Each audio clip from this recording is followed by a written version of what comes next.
Hello again, and we are on to day 17 of shadow work. Today we're going to talk about a slightly different version of shadows. I think, and by now, for the first 16 days, we were talking about either routines, which can help us sort of put structure in our lives to help work with our shadows. One.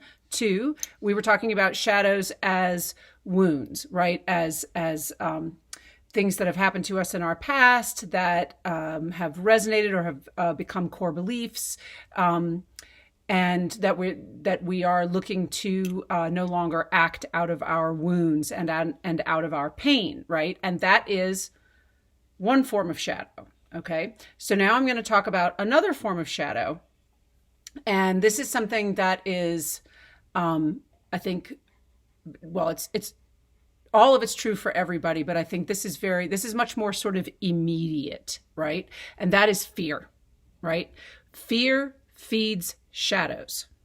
Fear feeds negativity. I'm going to repeat that. Fear feeds shadows, and fear feeds negativity. That negativity becomes shadow, right? So, just for example, I often put clients on like a news diet, right? If they're having a lot of anxiety, because if they are engaging in a lot of news, let's be honest, I don't care, which side of the aisle you're sitting on. Most of the news is engaged in fear mongering one way or another, right? Because the more scared you are, the more likely you are to keep watching, because you're worried if you miss something bad's going to happen that you don't know about, right? So that's fear right there before you even get to the content of it, okay? And whether you're, a conservative fearing liberals, or liberals fearing conservatives, or fearing crime, or fearing, any number of different things, fearing loss of rights, whatever it is, it's still fear mongering. Okay. It's not just subjective news. It's really fear mongering. So that is something that we want to get away from. We do not want to be controlled by fear. We don't want to make decisions out of fear. We don't want our anxiety to increase because of fear.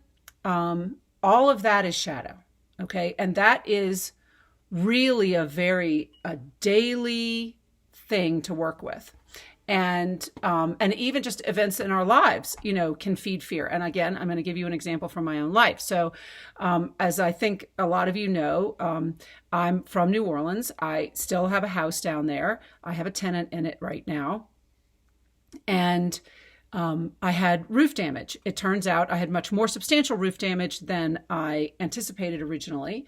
And because of all the people, trying to get insurers and all the stuff, going on, and so many people having lost so much, it took a while for the adjuster, once they came out to assess the damage on my house, to get that report back to my insurance company so that we could start the ball rolling of getting it fixed, right? And then I have to wait until, somebody has time to come fix it, because there's still sort of a roof on my house. So, anyway, in the meantime, it started to leak this past weekend. So I got a call from my tenant that there was actually now water coming in the house, which had not been happening before. So I had to have an emergency. I scrambled around, got help, as I think I mentioned on another video, got somebody to come out. Anyway, long story short, my entire roof needs to be replaced. And after my deductible, I'm basically getting like a small fraction of what it's going to cost to repair my house, right? So there's that. There's a number of other things sort of burbling that probably going to cost me a fair amount of money.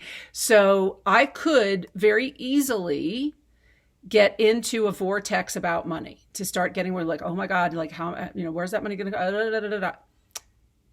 And on my walk this morning, because all of this, I actually, in the middle of my walk is when I got the call from the insurance company about what they were going to pay, and then what we were going to do about what I paid to have the temporary fix done, and, all that sort of stuff. So it was very much on my mind on my walk. And funnily enough, as I was going up the hill, I was thinking, okay, fear and how that creates shadows for us all the time, every day, right? then I got to the top of the hill. I got that call, and then I'm coming back down the hill, and I'm having these thoughts, and I'm thinking, okay, but I'm thinking I am not going to give into this fear because I know that I'm okay. I'm always okay, right? And I just have to, I have to allow things to happen. I have to take advantage of opportunities when they come. Everything will be fine. It will all get taken care of, and it will all be okay, right? So I was reminding myself of that, and I was calming myself in that way, and I was not allowing myself to create some shadows and to start telling myself a story, that I wasn't going to get enough, or that, like I was like, nope, not going to tell myself that story, not going to go down that line. Everything's going to be fine. I will get what I need. Everything will be okay. And in the way that the universe does, we were walking down the hill, and so I just sort of come to the place where I was like, okay. And then I had just thought, all right, this is my talk for today, right? This is what I'm going to talk about today, because it's very real. And I think a lot of people are experiencing financial issues, whether it's as a result of COVID, jobs, daycare loss, loss from damage of hurricanes or storms. And I know people up east and all across the swath, I had a kind of terrible, trough of destruction across the country, like a Miss America banner or something. But anyway, so I think it's relevant. I'm using my story because I think it's relevant to a lot of people in slightly different circumstances, but still relevant. Anyway, coming down the hill, I've just had those thoughts. I'm like, nope, not going to go there, not going to do that, not going to let fear rule me. I know I'm going to be okay. It's all going to be fine. This is what I'm going to talk about today. And all of a sudden, again, so close. Maybe it was 10 feet this time, maybe 15. It was not far. Instead of the doe and the yearlings, there was this absolutely gorgeous stag. And he was standing on the side of the road, and his skin and fur, he looked like taupe velvet. And I don't normally think of taupe as like a really beautiful color, but oh my gosh, the way the softness of it, you could see it. I just wanted to like sink my fingers into it. It was so beautiful. And his muscles, he was just this absolutely gorgeous carved creature, right? With these horns and, oh my gosh, he was so beautiful. And he stopped on the side of the road, and he kind of looked and took us in. And of course, Ollie's like, ah! Ollie's, completely freaking out. Ollie, what are we going to do about this one?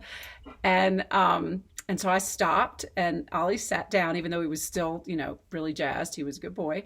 And the stag just bounded. Bounded across the road. I would have sworn he got 3-4 feet in the air. It was magnificent. And I just felt this incredible sense of love. I got chills running up and down my whole body. It was such a beautiful encounter. The way he looked at us and then literally bounded away across the road and into the forest across the street. So, so, so beautiful. And I thought, yep, there you go.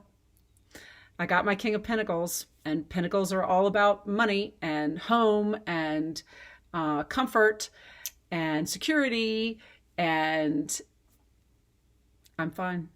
I'm fine. And I got a gorgeous sign. So that's the first talk I'm going to give about fear. I'm going to do another one that I'll probably put up tomorrow for day 18.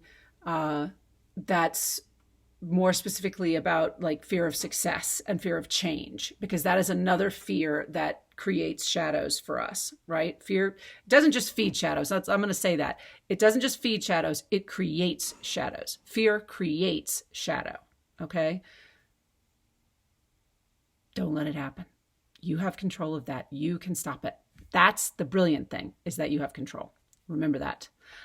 I love you. Mwah! Big kisses. And I will see you tomorrow. Comments, whatever. We're all good. I'll respond. Ciao. Bye.